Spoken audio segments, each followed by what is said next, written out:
Sir ನಮ್ಮ ಹೆಸರು Jagadish N ಅಂತೇಳಿ ದೇವಶೆಟ್ಟಹಳ್ಳಿ. ಏನಾಯ್ತು ಅಂತೇಳಿ ಭಾನುವಾರ 17ನೇ ತಾರೀಕು 1/2026 ಬೆಳಿಗ್ಗೆ 11 ಗಂಟೆಯಿಂದ 12 ಗಂಟೆ ಸಮಯದಲ್ಲಿ ನಮ್ಮ ಪಕ್ಕದ ಜಮೀನಿರುವಂಥ ರಾಮಲಿಂಗರಾಜು ಮತ್ತು ರಾಕೇಶು, ಸಂತೋಷ್ ಕುಮಾರ್, ಮೋಹನ್ ಕುಮಾರ್ ಎಂಬವರು ನಮ್ಗೆ ಯಾವುದೇ ದಾಖಲಾತಿಗಳು ಕೊಡ್ದಿರಾ, ಮುನ್ಸೂಚನೆ ಕೊಡ್ದಿರಾ, ನೋಟಿಸ್ ಕೊಡ್ದಿರಾ ಅವ್ರ ಪಾಡಿಗೆ ಅವರು JCB ಅವ್ರ ಸ್ವಂತ JCB ತಗೊಂಬಂದು ಕಾಂಪೌಂಡ್ ಹಾಕೋಣಕ್ಕೆ ಟ್ರೈ ಮಾಡಿದ್ರು. ನಾವು ಅದನ್ನು ಕೇಳೋಣ ಅಂತ ಹೋಗಿ ಅಡ್ಡ ಮಾಡೋದಕ್ಕೆ ನಮ್ಮ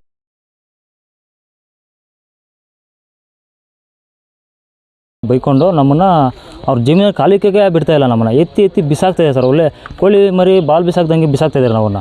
ಅವ್ರು ಅಷ್ಟು ಬಲಶಾಲಿ ಅಂದರೆ ನಮ್ಮ ದಲಿತರನ್ನ ನಾವು ಸಮಾಜದಲ್ಲಿ ಇರಬೇಕಾ ಬೇಡವಾ?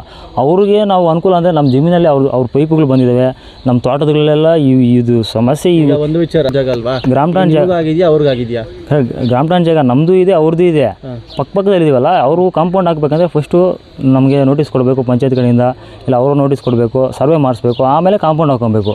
ಅದೆಲ್ಲ ಏನು ಮಾಡಿದಿರ ನಮ್ದು ಅಲ್ಲಿಗೆ ಬರುತ್ತೆ ಇಲ್ಲಿಗೆ ಬರುತ್ತೆ, ಅದೇನು ಮಾಡ್ಕೊತೀವೋ ನೀನು, ಅದೇನು ಕಿತ್ಕೊ ನೀನು ಅಂತೇಳಿ ನಮ್ಮನ್ನೆಲ್ಲ ಕೆಟ್ಟದಾಗೆಲ್ಲ ಬೈಕೊಂಡು ಅವರು JCB ಸಹ ನಿಲ್ಲಿಸಿಲ್ಲ. ಸ್ವಂತ JCBನೇ ಅವ್ರದ್ದು. ಅವ್ರ ಜೊತೆ ಕುತ್ಕೊಂಡು ಮಾತುಕತೆ ಏನಾದರೂ ಮಾಡಿ ಅಥವಾ ಏನಾದರೂ ಈ ಥರ ಒಪ್ಪಂದದಿಂದ ಏನಾದರೂ ಇದು ಮಾಡ್ಕೊಳಕ್ಕೆ ಹೋದ್ರೆ ಅಥವಾ JCBಯಿಂದ ಬೇಕು ಅಂತ ಫಸ್ಟ್ 2 ದಿನ ಮುಂಚೆನೇ ನಮ್ಮ ಮನೆಯವ್ರ ಹತ್ರ ಮಾತಾಡಿದ್ರು ಅವರು, ಹಿಂಗೆ ಕಾಂಪೌಂಡ್ ಹಾಕ್ತೀವಿ ಅಂತ. ನಾವು ಹೇಳಿದ್ವಿ ಸರ್ವೆ ಮಾಡಿಸ್ಕೊಂಡು ಹಾಕೊಳ್ಳಿ ಅಂತ ಹೇಳಿದ್ವಿ. ಸರಿ ಅಂತ ಸುಮ್ಮನೆ ಹೊರಟೋದು ಅವರು.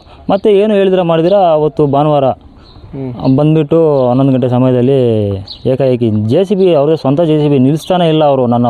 ಅವ್ರ ಜಮೀನಲ್ಲಿ ಕಾಲಿಡೋಕ್ಕೆ ಬಿಡ್ತಾಯಿಲ್ಲ ನನ್ನ. ಅವ್ರನ್ನ ಅಲ್ಲೇ ಮಾಡ್ತಾವ್ರೆ, ಹೊಡಿತವ್ರೆ. ನಾನು ಕೆಳಗಾಕಿ ಹೊಡೆದು ನಮ್ಮ ಹಿಂಗ್ಸನ್ನ, ನಮ್ಮ ಚಿಕ್ಕಮ್ಮನೆಲ್ಲ ಎಳೆದಾಡಿ ಹಿಂಗ್ಸನ್ನೆಲ್ಲ ಹೊಡೆದು ಏನಾವಾಗೆಲ್ಲ ಮಾತಾಡಿದ್ದಾರೆ. ನನ್ನ ಹತ್ರ ವಿಡಿಯೋ ಪ್ರೂಫ್ ಎಲ್ಲ ಇದೆ. ಇವಾಗ ಏನು ಬೇಕು? ನಮ್ಗೆ ನ್ಯಾಯ ಬೇಕು. ದಲಿತರಿಗೆ ನಾವೇ ಸಮಾಜದಲ್ಲಿ ಇರಬೇಕೋ ಬೇಡವಾ ಸರ್? ನಾವು ಬೆಳಿಬೇಕು ಅನ್ನೋ ಉದ್ದೇಶ ಇದ್ದರೆ ನಮಗೆ ನ್ಯಾಯಾಲಯ ಆಗಲಿ, ಪೊಲೀಸ್ ಇಲಾಖೆ ಆಗಲಿ, ಯಾವ ಇಲಾಖೆ, ನಮ್ಮ ದಲಿತ ಸಂಘದ DSS ಲೀಡರ್ ಆಗಲಿ, ಯಾರೇ ಆಗಲಿ ನಮಗೆ ನ್ಯಾಯ ಒದಗಿಸ್ಕೊಡ್ಬೇಕು. ಈ ವಿಡಿಯೋ ಮುಖಾಂತರ ಕೇಳ್ಕೊತಾ ಇದ್ದೀನಿ ನಾನು. ನಾವು ಯಾರಿಗೂ ಯಾವತ್ತೂ ನಮ್ಮೂರಲ್ಲಿ ಇವತ್ತಿನ ಸಮಸ್ಯೆ ಎಲ್ಲ ಇದು. ಸುಮಾರು ನಾನು ಹುಟ್ಟಿದ ಮುಂಚೆಯಿಂದ 15-20 ವರ್ಷದಿಂದ ನಮ್ಮ ತಂದೆಯವರಿಗೆ, ನಮ್ಮ ತಾತನವ್ರಿಗೆಲ್ಲ ಅವರು ಜನಾಂಗದವರಾಗಲಿ ಇನ್ನೊಬ್ಬರಾಗಲಿ ಮನೆ ಹತ್ರ ಸರ್ವೆ ನಂಬರ್ ನಮ್ಮ ಜಮೀನು ಹತ್ರನೂ ಇದೇ ಸಮಸ್ಯೆನೇ. Okay, thank you. ಅವ್ರು ನೀವು JCBಗೆ ಅಡ್ಡ ಹೋದ್ರಿ ಅಂತ ಹೇಳಿ ನಿಮ್ಮನ್ನ JCBಯಿಂದ ಅವ್ರ ಪಕ್ಕಕ್ಕೆ ತಳ್ಳಿದಾರಲ್ವಾ?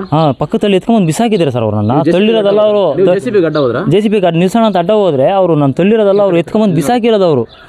ಅವರು ನನ್ನ ತಳ್ಳಿದ್ದಾರೆ ಅಂದರೆ ನಾನು ಎತ್ಕೊಂಡ್ಬಂದು ಹಿಂಗೆ ಒಂದೇ ಟೆನ್ನಿಸ್ ಬಾಲ್ ಬಿಸಾಕ್ತಾ ಇದ್ದಾರೆ ನನ್ನ. ಪ್ರತಿಭಾ ಅಂತ ಇವ್ರು ನಮ್ಮ ಸಿಸ್ಟರ್ ರಜನಿ, ಇವ್ರು ನಮ್ಮ ಅತ್ತೆಯವರು.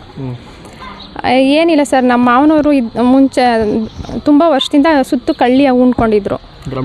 ಗ್ರಾಮ ಠಾಣ್ ಅಂದರೆ ಈ ಕಡೆ ಮಾತ್ರ, ಅದೆಲ್ಲ ಕೊಂಡ್ಕೊಂಡಿರೋ ಜಮೀನೇನೆ. ಈ ಕಡೆ ಇರೋದೆಲ್ಲ ಕೊಂಡ್ಕೊಂಡಿರೋ ಜಮೀನು. ಒಂದು ವಾರದಿಂದ ಏನು ಮಾಡಿದ್ದಾರೆ ಕೇಳಿದ್ದೀರಿ ನಾವು ಅವ್ರನ್ನ.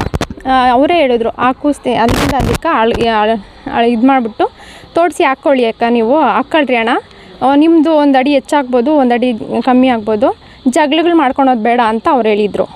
ಸರಿ ಆಯಿತು ಅಂದ್ಬಿಟ್ಟು ನಾವು JCBನ ಕರ್ಸ್ಕೊಂಬಂದ್ಬಿಟ್ಟು ಆಗ್ಸಕ್ಕೆ ಸ್ಟಾರ್ಟ್ ಮಾಡಿದಾಗ ಇವ್ರ ಮಾತು ಕೇಳ್ಕೊಂಡು 3-4 ದಿನ ಬಿಟ್ಕೊಂಡು ಮತ್ತೆ ಜಗಳಕ್ಕೆ ಬಂದಿರೋದು ಅವರು. ಜಗಳ ಮಾಡ್ಕೊಂಡು JCB ಮಲ್ಕೊಳಕ್ಕೆ ಹೋಗ್ಬಿಟ್ಟಿದ್ದಾರೆ. ಸರಿ, ಇವಾಗ ನಾವು ಪೂಜೆಗೆ ಇಟ್ಕೊಂಡಿದ್ವಿ 25ನೇ ತಾರೀಕು ಪೂಜೆ ಮಾಡಿಸೋಣ, ಪಾಯ ಪೂಜೆ ಮಾಡಿಸ್ಬಿಡೋಣ ಅಂದ್ಬಿಟ್ಟು ಕಾಂಪೌಂಡ್ ಹಾಕ್ಕೊಂಬಿಡೋಣ ಅಂದ್ಬಿಟ್ಟು ಅಂದ್ಕೊಂಡಿದ್ರೆ ಇವ್ರು ಏನು ಮಾಡಿದ್ದಾರೆ, ಅಡ್ಡ ಬಂದರು. ಸರಿ, ನೀವು ಅಳಿಸಿದ್ಮೇಲೂ ನಿಮ್ಮದೇ ಬಂತು ಅಂದರೆ ನಾವು ಬಿಟ್ಕೊಡ್ತೀರಿ, ಡಮಲಿಶ್ ಮಾಡ್ಕೊಡ್ತಿರ್ಬೇಕಾದ್ರೆ ನಾವು ಸದ್ಯಕ್ಕೆ ಇರಲಿ, ಸುತ್ತು ಬಿಡ್ತೀರಿ, ಕರ್ಸ್ಬಿಟ್ಟಿರಿ JCBನ ಅಂತಂದ್ಬಿಟ್ಟು ಹೇಳಿದ್ರು ಕೇಳ್ತಾನೆ ಇಲ್ಲ. ದೊಣ್ಣೆ ಎತ್ಕೊಂಡು JCB ನೋಡಿಯೋದು, ಕಲ್ಲೆತ್ಕೊಂಡು ಹಾಕಕ್ಕೆ ಬರೋದು ಮಾಡ್ತಿದ್ರು. ಅವ್ರ ಮೇಲೆ ಕೈಯೂ ಮಾಡಿಲ್ಲ. ಕರ್ಕೊಂಡೋಗಿ ಅಲ್ಲಿ ಬಿಟ್ಟು ಸ್ವಲ್ಪ ಅವರು ನೂಕಕ್ಕೆ ಸ್ಟಾರ್ಟ್ ಮಾಡಿದ್ರು. ಈ ಅಪೋಸಿಟ್ಟು ನೂಕಿದ ಮೇಲೆ ಈ ಅಪೋಸಿಟ್ಟು ಅದೇ ತಾನೇ ಆಗುತ್ತೆ. ಅವರು ನೂಕಕ್ಕೆ ಹೋಗೋದು, ನೂಕೆ ಅವ್ರ ಕಡೆ ನಮ್ಮ ಕಡೆ ಬರಬೇಡ, ಅಲ್ಲಿಂದ ನಿಂತ್ಕೊಂಡೆ ಮಾತಾಡು ಅಂತ ನೀವು ವಿಡಿಯೋ ಅಬ್ಸರ್ವ್ ಮಾಡಿಬೇಕಾದ್ರೆ ಅದೇ ಇರೋದು. ಅದು ಬಿಟ್ಟು ಯಾರು ನಾವು ಕೈ ಮಾಡೋಕೆ ಬಿಟ್ಟು ಇಲ್ಲ, ಅವರು ಕೈ ಮಾಡಿಲ್ಲ. ನಮ್ಮವರು ಅಷ್ಟೇ. ಜಾತಿ ಬಗ್ಗೆ ನಾವು ಮಾತಾಡಿಲ್ಲ, ಕೆಟ್ಟ ಮಾತುಗಳು ಬಳಸಿದೆ ಅವರು.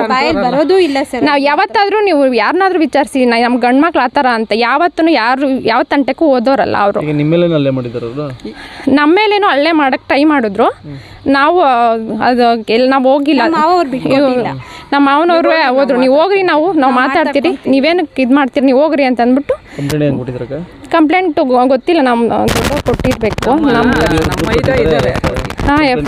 ಏನೋ ಇವ್ರು ಕೊಟ್ಟಿದ್ದಾರೆ ಅಂತೆ. ಅದು ಗೊತ್ತಿಲ್ಲ ನಮಗೆ. ಅವರೇ ಕೆಟ್ಟ ಮಾತಿಂದ ನಮ್ಮ ನಿಂದನೆ ಮಾಡಿ ಹೆಣ್ಮಕ್ಳು ಅಂತ ನೋಡಿದೆ ಹೊಲ್ಸ್ ಮಾತುಗಳಿಂದಲೇ ಮಾತಾಡಿದ ಮಾತಕ್ಕೂ ನೆಕ್ಸ್ಟ್ ಅವ್ರು ಪ್ಲಾನ್ ಮಾಡ್ಕೊಂಡು ವೀಡಿಯೋ ಮಾಡೋ ಸ್ಟಾರ್ಟಿಂಗಿಂದ ವೀಡಿಯೋ ಮಾಡಿದ್ದಾರೆ. ಬರೀ 3 ನಿಮಿಷದ ಮಾತ್ರ ವೀಡಿಯೋ ತೋರಿಸ್ತಾ ಇದ್ದಾರೆ. ಫುಲ್ಲು ತೋರಿಸಿದ್ರೆ ಅವರು ನಮ್ಮ ಮಾವನ ಹಿಡ್ಕೊಂಡು ಎಳೆಯೋದು ಬೀಳ್ಸೋದು ಎಲ್ಲ ಮಾಡಿದ್ದಾರೆ. ಅವ್ರು ದೊಡ್ಡವರು ಅಂತಲೂ ನೋಡ್ದೇನೆ ಅವ್ರಿಗೆ ಹಾರ್ಟ್ ಅಟ್ಯಾಕ್ ಇದೆ, BP ಇದೆ, ಹುಷಾರಿಲ್ಲ, ಎಲ್ತಿಲ್ಲ ಅವ್ರಿಗೆ. ಅವ್ರನ್ನ ಹಿಡ್ಕೊಂಡು ಹೇಳ್ತಿದ್ರು. ಆ ವಿಡಿಯೋ ಎಲ್ಲೋಯ್ತು ಅದನ್ನೆಲ್ಲ ನೋಡಿಸಿಲ್ಲ. ಸ್ಟಾರ್ಟಿಂಗೇ ಅವ್ರು ವೀಡಿಯೋ ಮಾಡೋಕ್ಕೆ ಸ್ಟಾರ್ಟ್ ಮಾಡಿದ್ದಾರೆ ಅಂದರೆ ಪ್ಲಾನ್ ಮಾಡಿನೇ ಅವ್ರು ಮಾಡಿರೋದು. ಸರಿಕ ನಿಮ್ಮ ಹೆಸರಕ್ಕ? ಪ್ರತಿಭಾ ಅಂತ. 20-30 ವರ್ಷದಿಂದ ಇದೇ ಸಮಸ್ಯೆ ಇದೆ. ಅವಾಗಲೂ ಹೆಣ್ಮಕ್ಳು ಅವರು 7-8 ವರ್ಷ ಹುಡುಗ ಸರ್ ನಾನು ಊರೊಳಗೆ ಒಂದು ಚೀಟಿ ಹಾಕಿದ್ರು ತಂದೆ ಹೊತ್ತು ಜೊತೆಯವರೆಲ್ಲರೂ ಅದಕ್ಕೆ 42 ರೂಪಾಯಿ ಕಟ್ಟಬೇಕಾಗಿತ್ತು. ನಾಳೆ ಎಲ್ಲ ಆಮೇಲೆ ನೀನು ಯಾವನ ಮಾದಿಗ ನನ್ನ ಮಗನ ಕೇಳೋದಕ್ಕೆ ನಮ್ಮ ಜಿಮ್ಮಿನಲ್ಲಿ ನೀನು ಖಾಲಿ ಆಗಿಬೇಡ ಅಂತ ಹೇಳ್ಬಿಟ್ಟು ನಾನು ಎತ್ಕೊಂಬಂದು ಈ ಕಡೆ ಬಿಸಾಕ್ತಾ ಇದ್ದೇನೆ ಸರ್. ಇಷ್ಟು ದೌರ್ಜನ್ಯ ಅವರು ರಾಕೇಶ್ ಮತ್ತು ರಾಮಲಿಂಗಪ್ಪ ಇಷ್ಟು ದೌರ್ಜನ್ಯ ಮಾತಾಡಿದಾರಂತೆ ನಮಗೆ ಬದುಕಲೇಬಾರ್ದು. ನಾವು ಈ ಸಮಾಜದಲ್ಲಿ ಅಷ್ಟು ಕೀಳಾಗಿ ಮಾತಾಡಿದ್ದಾರೆ. ನಮ್ಮ ಹೆಂಡತಿನಾಗಿ ಯಾವತ್ತಾಗಿದ್ದು ಇದು ಘಟನೆ ಆಗಿದೆ? ಯಾವತ್ತಪ್ಪ? ಭಾನುವಾರ. ಎಷ್ಟು ಗಂಟೆಗೆ? ಬೆಳಿಗ್ಗೆ 11 ಗಂಟೆ. ಬೆಳಿಗ್ಗೆ 11 ಗಂಟೆಗೆ ಆಯಿತು. ಬೆಳಿಗ್ಗೆ 11 ಗಂಟೆ ಗಲಾಟೆ ಆಗಿದೆ ಇದೇ ಗಂಟೆಲ್ಲ? ಇದೇ ಜಾಗದಲ್ಲ ಸರ್. ಆ ಜಾಗ ಇದೆಯಲ್ಲ ನಿನ್ನ ಹತ್ರ ಅವ್ರು ಹೋಗೋಕ್ಕೆ ಬಿಡ್ತಾಯಿಲ್ಲ. ನಾನು ಇನ್ನು ನಮ್ಮ ಜಾಗಕ್ಕೆ ಬರಬೇಡ ನೀನು, ನಂದು 1 ಗಂಟೆ ಐತೆ 4 ಗಂಟೆ ಐತೆ ಅಂತೇಳಿ ಎಷ್ಟು ಮಾತುಗಳು ಬೈತಾರೆ. ನಮ್ಮ ಹೆಂಗಸನ ನಮ್ಮ ಹೆಂಡತಿನ, ನಮ್ಮ ಚಿಕ್ಕಮ್ಮನ, ನಮ್ಮ ತಮ್ಮನ, ನನ್ನ ಎಲ್ಲ ನಮ್ಮ ಜೊತೆ ನನ್ನ ಮಕ್ಕಳು ನೀವು ನಮ್ಮ ಜಿಮ್ನಲ್ಲಿ ಖಾಲಿ ಇರಬಾರ್ದು ಅಂತೇಳಿ ಎತ್ಕೊಂಡ್ಬಂದು ಬಿಸಾಕ್ತಿದ್ದಾರೆ. ನನ್ನ ಹತ್ರ ವೀಡಿಯೋ ಸಮೇತ ಪ್ರೂಫ್ ಎಲ್ಲ ಸಾಕ್ಷಿ ಸಮೇತಗಳೆಲ್ಲ ಇದ್ದಾವೆ. ವೀಡಿಯೋ ಸಮೇತ ಅವೆಲ್ಲ ಸಾಹೇಬ್ರಿಗೆಲ್ಲ ಕೊಡಿ ಅದನ್ನು. ಮತ್ತು JCB ಸಹ ನಿಲ್ಸೋಣ ಅಂತ ಹೋದರೆ JCB ಅವರು ಸಹ ಡ್ರೈವರ್ ಸಹ ಸಹಕರಿಸಿಲ್ಲ. JCB ಡ್ರೈವರ್ ನಿಲ್ಲಿಸಲೇ ಇಲ್ಲ. JCBನೂ ಸಹ ನಾನು ಈಗ ಕೇಳ್ಕೊತ ಇರೋದು ಏನಂದರೆ JCBನೂ ಸೀಸ್ ಮಾಡಬೇಕು, ಅವ್ರನ್ನೂ ಅರೆಸ್ಟ್ ಮಾಡಿ ನನಗೆ ನಮ್ಮ ದಲಿತರು ಬದುಕಬಾರ್ದು ಸಮಾಜದಲ್ಲಿ ಅನ್ನೋ ರೀತಿಯಲ್ಲಿ ಅವ್ರು ಮಾತಾಡ್ತಾರೆ. ಅವ್ರಿಗೆ ಕಾನೂನು ಕ್ರಮ ಕೈಗೊಳ್ಳಬೇಕಂತ ನಾನು ಕೇಳ್ಕೊತಿದ್ದೀನಿ ಸಾಹೇಬ್ರ ಮುಖಾಂತರ.